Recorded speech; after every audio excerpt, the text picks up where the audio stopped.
Well, hello, everybody. I just want to say thank you for taking the time to do this, to watch this Devo, whether you do it week after week or you just happen to catch this week. We're really grateful that we can offer this to you and be able to help you have a God moment throughout the week and just to connect a little bit with you. And we've had some great conversations. And so thanks for listening today. There's a couple things that I just want to put a plug out for before I talk about last Sunday's sermon just a little bit, and they are this. First, there's been a lot of people coming, and there's been some babies coming to church each Sunday, and a growing nursery and a shrinking nursery staff, and we just really could use some help. If you would be willing to serve in our nursery every other month, once a month, something like that, just during our Sunday morning services, I know that our team would sure appreciate a few more helpers in that regard. So you can see my wife, Jenny Quaid, or Tina Holmquist. You can find them and reach out to them, or you can reach out to me as well to let us know, or the office if you'd be interested. But we sure would be grateful, if even for a season, that you'd be willing to step into some serving in the nursery. And then secondly, I just want to continue to put a plug out there for the leadership training class that we have coming up in just a Saturday now. On Saturday, April 9th, from 8 a.m. until noon, we'll start out with a great breakfast and some conversations, and then we'll take a closer look at how Jesus led, how we can learn from his leadership example and then live it out, because each of us are leaders somewhere. Here at church, in our homes, in our community, etc. And I just think it's important for us to know how Jesus led and then to live that out to the best of our ability through his power.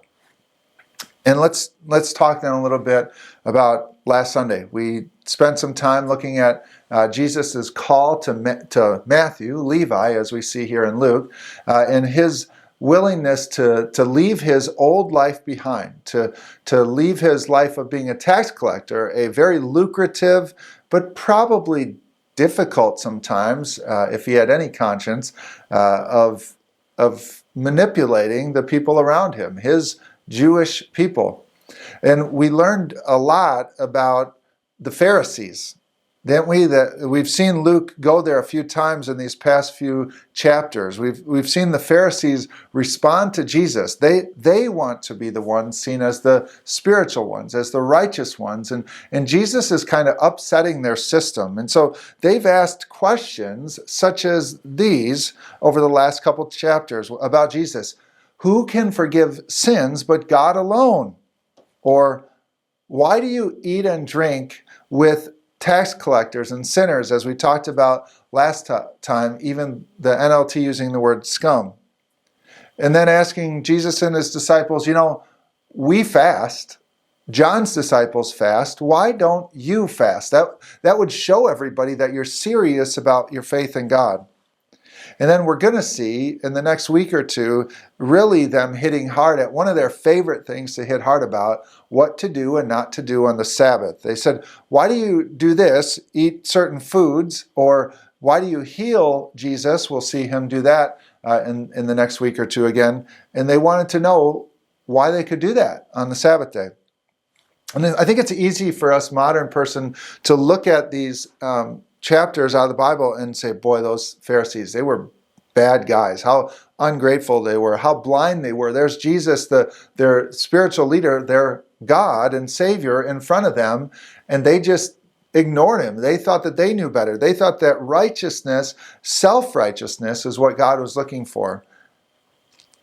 But I just think we need to be real careful when we look at the Pharisees as somebody out there that's very different than us.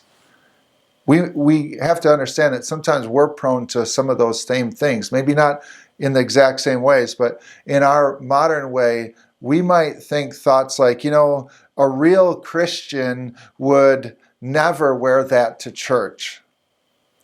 A real Christian would certainly belong to such and such political party, right?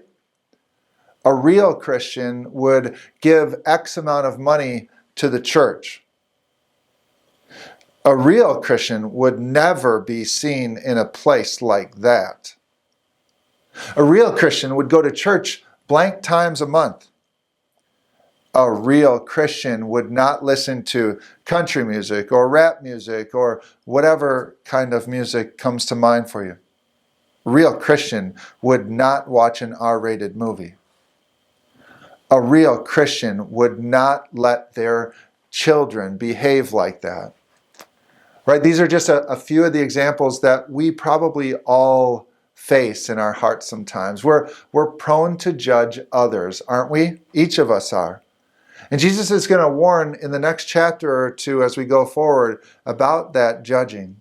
He'll say stuff like, do not judge and you will not be judged. Or how do you look at the speck of sawdust in another person's eye when you have that plank in your own eye? Phrases that we've heard before, phrases that are often used in and around a church, right? I just wanted to put that out there today, to be careful of our own self-righteousness and just follow Jesus, trusting Him to give us all the righteousness that we would ever need. All right, thanks again for your time today. Have a fantastic rest of your week. Let's get warm soon.